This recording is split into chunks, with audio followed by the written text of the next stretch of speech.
The end of an era in retail after 162 years in business, Robinsons is closing down for good. Mixed signals on jobs. More locals were employed in the third quarter, but retrenchments continue to rise. And when will Singaporeans get to travel for leisure again? Transport Minister Ong Ye Kung says We're still quite a long way away from reviving leisure travel. So we have to be patient. We have to conquer this. Hello everyone, you're watching The Big Story, coming to you live from the Straits Times newsroom. I'm Olivia Quay. I'm Haryanto Diman. You can subscribe to the Straits Times channel so you never miss a single episode. Our top story today, Robinsons closing its last two stores here at the Heeren and Raffles City after 162 years. And the news has garnered plenty of responses.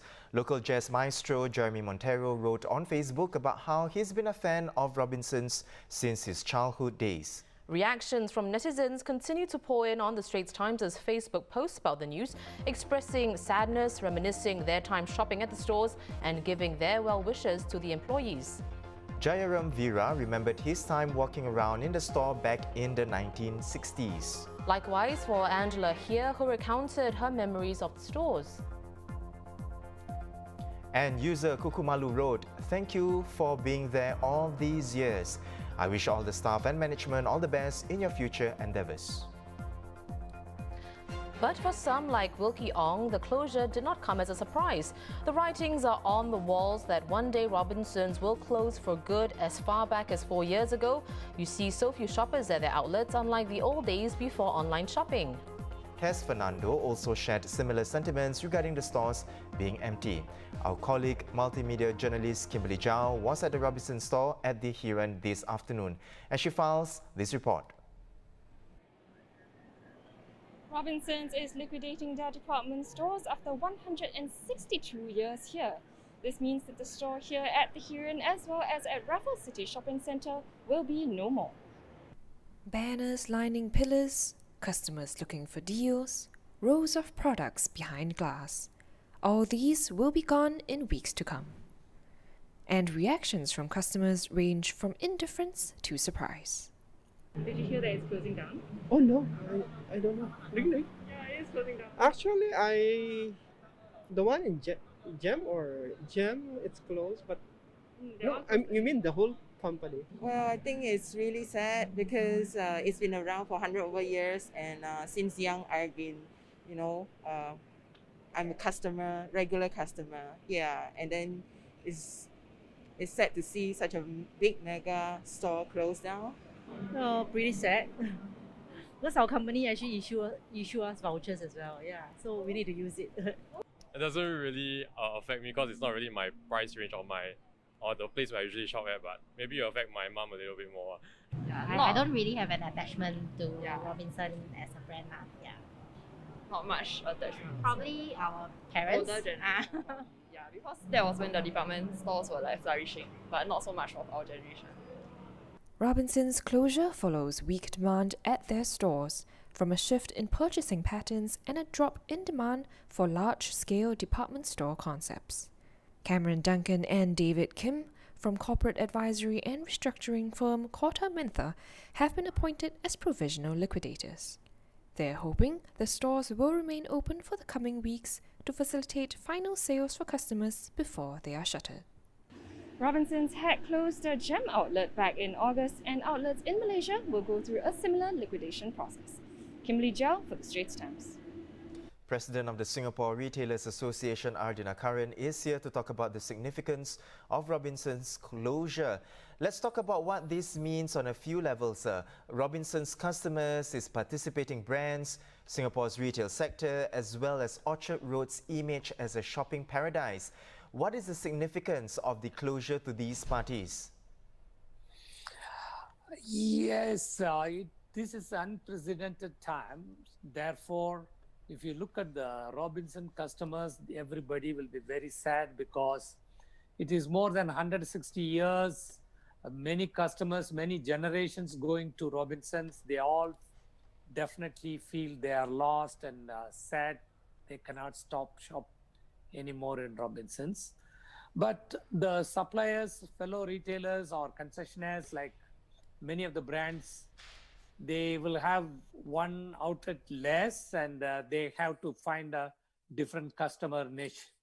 But in the case of Archer Road, it is very difficult in the sense that many locations is going to be vacant in due course, because many of the retailers may follow the suit because of the COVID-19 situation, as well as the consumer pattern of buying goods, mostly certain goods online, which cause this double whammy in case of retail. One is COVID-19, another one is online business. Therefore, all the brick and mortar stores have been affected. Many people have reacted on social media in response to the Straits Times' Facebook post about the news. Netizens expressed sadness, concern for the impending job losses, as well as fond memories of Robinsons. So what are your personal thoughts on Robinsons shutting its doors? Robinsons have been having a great legacy in Singapore. It is a local brand, a Singaporean brand. We lost that today. Is really sad to every Singaporean. But at the same time, we all know that COVID-19's victims, though they are the first victim kind of, but there are many more to go around because this is not easy under the circumstances to do a business in the big format store and at a very high rental. And it's also very sad that our fellow Singaporeans, many of them are going to lose their jobs. But you know that retail sector, still there are locals are not enough available to engage themselves in the retail sector. Therefore, they may find a job, but many of the employees have been working for Robinson for many loyal employees still there, and they may find it difficult to work with any other retailer. It's really a sad situation to know. Right. Now, if big guns like Robinsons are closing, what does this mean for smaller players? Yes, it is in the brewing. Just to tell you that government has given a lot of grant during this COVID-19 through the various, so many budgets to the tune of $100 billion. And JSS was there. Even the rental rebate was substantially given until July. But August onwards, many of the businesses have been affected from 30 to 70% down from the pre-COVID level of various branded business, small boutiques or big department stores, or varying kind of business affected during this time. And all the traditional businesses, brick and mortar, has to change the way in which we do businesses. We have to have online as well as offline. Seamless integration is very important. And with that, for a long-term relationship with the customers, either through online or through offline, that kind of companies only can succeed in the future. Right. Then separately, does Robinsons' closure signal the end of the idea of the department store versus, single brand outlets like Uniqlo, for example? It's not true. Definitely, there is a space for big department store because one roof, if you go there, A to Z, everything you can buy. But we have many department stores in Singapore. Therefore, maybe consolidation may take place. Each of the big department stores may reduce their number of outlets. They will have their best stores, but other stores they may close. They may be active in terms of online business, the department stores. They will do that. Every retailer has to face this situation and consolidate their position and come out of this recession or come out of this COVID-19, which can be done only when the tourists are coming more into Singapore, as well as the locals are spending power is much higher than what it is today. Thank you so much for setting aside time to speak with us, sir. We've been speaking to R. Dinakaran, who is the president of the Singapore Retailers Association. Well, Robinsons joins a list of retailers who have come and gone from Singapore but are not forgotten. There's so many of them, Olivia, John Little, Yao Han, Daimaru, even Kmart. Now I remember there's a Kmart in Century Square. I see. Yeah, but with Robinsons closing, it's truly the end of an era. Yeah, I agree. Who can forget its epic Black Friday sales and scenes like this? Customers camping out overnight in 2018 to get first dibs in the morning, driven by discounts of up to 90%. Other defining moments in Robinsons' history: in 1983, it opened 5 floors in Centre Point before exiting in 2014. Well, going back further to 1972, this is how the Straits Times reported a fire that destroyed the Robinsons store in Raffles Place, which killed 9 people. And this was how Robinsons looked in its heyday. In 1957, after a facelift, it was called the handsomest shop in the Far East.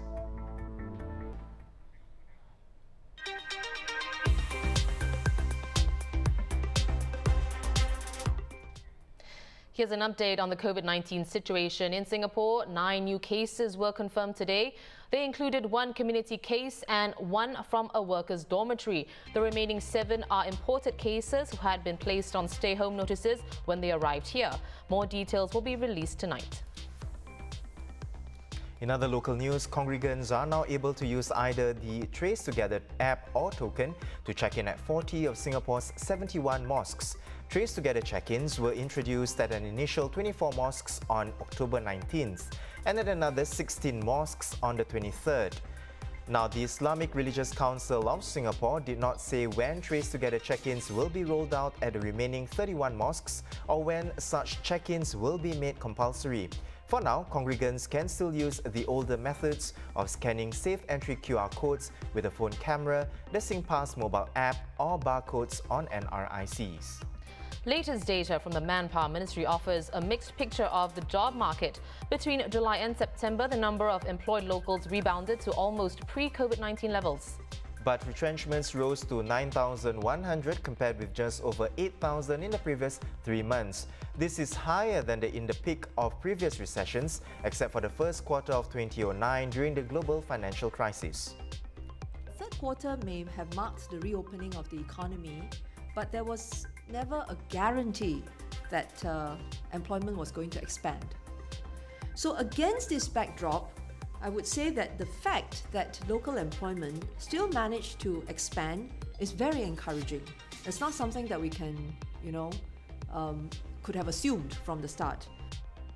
And an update on last night's tragic event in Bedok. A neighbour of the woman who was found dead with an infant at the foot of a Bedok North flat yesterday said that she noticed the woman looking sad weeks before. Speaking to the Straits Times, Madam Low said the woman looked very pale and her baby kept crying loudly in the lift. Police are investigating the incident as a case of unnatural deaths. As restrictions ease and the economy reopens, many of us are hoping we'll be able to travel again and go on a holiday. Well, we have to wait a little bit longer, Olivia, because Transport Minister Ong Ye Kung said in an exclusive interview with the Straits Times that we're still quite a long way from reviving leisure travel. He also spoke with news editor Karamjit Kaur about the prospect of more air travel bubbles. Minister, talking about air travel bubbles, demand will very likely exceed the supply given the high level of interest. For Singapore, Hong Kong? Yes. Very likely. Very likely. How will MOT decide who gets to travel? And with regard to fares, will you want to sort of work with SIA to help set it if the whole objective is to promote tourism? No government departments or ministry have the powers to decide who to travel when we open up a bubble. So we not centrally planned economy. So I think it's no different from when there's a BTS concert or when there is something really popular, people will queue up and first come, first serve. I am sure the airlines, because I think more than one airline is involved, airlines will, I believe they will be responsible and price accordingly, which means if you price accordingly, chances are demand will outstrip supply. In which case, first come, first serve. But don't rush. I'm sure we will have more opening and more air bubbles. Might you be persuaded to tell us how many more air bubbles by the end of this year or perhaps the first half of next year? I can't promise because it's not decided by us alone. We need to persuade our partners to also get into the same frame of mind as us, that it is possible to stay safe and yet open. Yeah. And I think not every country, not every people and society still have that mindset and the frame of mind. But so it's very important that Singapore, Hong Kong can demonstrate that. Yeah. Then I think we'll open up more minds, open up more air bubbles. Can we just speak a bit about Singapore, Malaysia? There's a very high level of interest in what's happening between Singapore and Malaysia. We've had the PCA agreement between the two countries. Given the COVID-19 situation in Malaysia, are we reviewing that arrangement with Malaysia? When can Singaporeans expect, the border to open? PCA is largely MFA, MTI handling it. But if I may speak about aviation with Malaysia, this is one sector that I think it is the busiest air corridor, air sector in the world. Yeah, very frequent flights to and fro. So I would really like to have an air bubble with Malaysia. But as of now, the cases in Malaysia is up quite high. So I think we have to wait and see. We do, as I mentioned, the prerequisite must be, the risk profile must be similar or better than us. But we'll wait. I hope. We do know, and our healthcare officials' assessment is that Malaysia takes the virus control very seriously. And so I certainly hope they will succeed in suppressing this current round of spikes. Currently, the testing being done at the borders is the PCR testing, which is the gold standard, of course.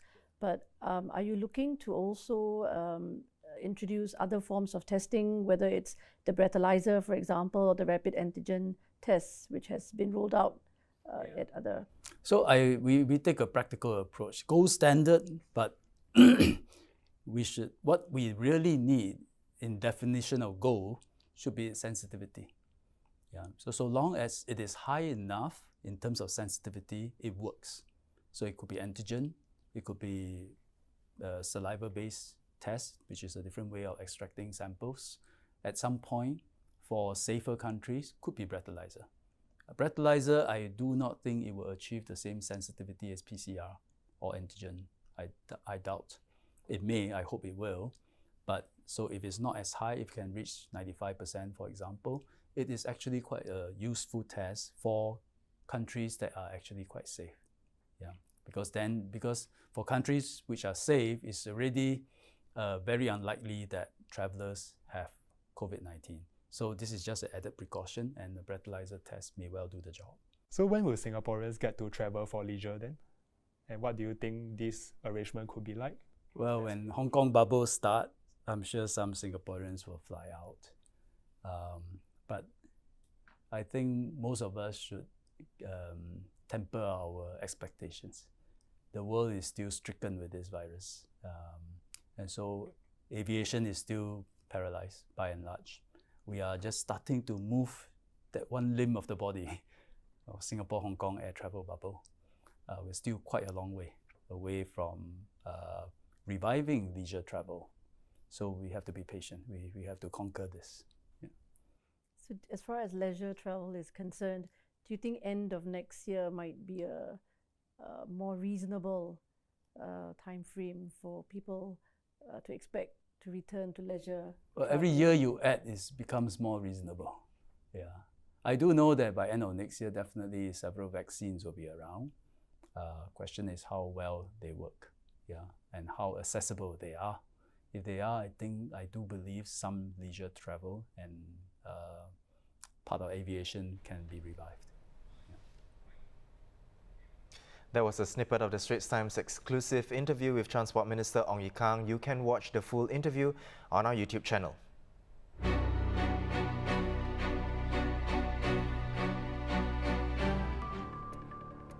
Let's take a look at the global headlines. Global coronavirus cases rose by more than 500,000 on Wednesday, a record one-day increase as countries across the Northern Hemisphere reported daily spikes. Daily cases around the world have risen by nearly 25% in less than 2 weeks. Many governments, with the notable exception of the US, have started taking stronger measures to bring the spread under control. Closer to home, the Johor Bahru district has been declared a red zone after the number of COVID-19 cases surpassed 40 in the span of 14 days. Johor's Health and Environment Committee chairman said monitoring and surveillance efforts would be boosted due to this unexpected increase.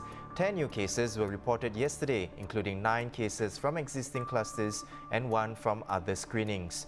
There are currently 3 active clusters in Johor, namely the Bayu, Kempas and Rinting clusters. Walmart has removed firearms and ammunition from US store floors this week to protect customers and employees. This amid rising tensions in the country. The move comes days before the presidential election on November 3rd, with many worried that the result could be contested or even spark violence. Walmart doesn't have a date for when it will place the guns and ammunition back on the shelves. You may have noticed over the past few weeks that the Straits Times has gotten a makeover on our website and app, and today's paper is also looking a little different. That's right. We'll take the live section for example. I remember reading these pages in my childhood, even before the internet and social media. And every Thursday, Olivia and myself, we speak to our colleagues at Live to get ideas on how to spend the weekend. More recommendations will appear in the paper's Friday section on Fridays. Speaking of what to do over the weekend, well, this weekend, here's something to consider: a drive around Singapore, meandering through our most interesting routes. This is explored in the Great Singapore Drive, a piece by assistant news editor To Yong Chuan that will also appear in tomorrow's papers.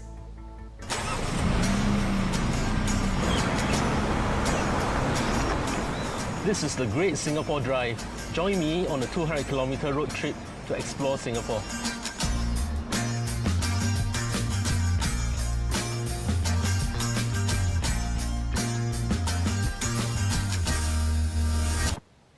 Now, this is something the Straits Times is aiming for: storytelling across different platforms, not only in words on the paper, but also through videos and interactive graphics. That's right, Olivia. Now, we hope you'll enjoy the Straits Times refreshed products.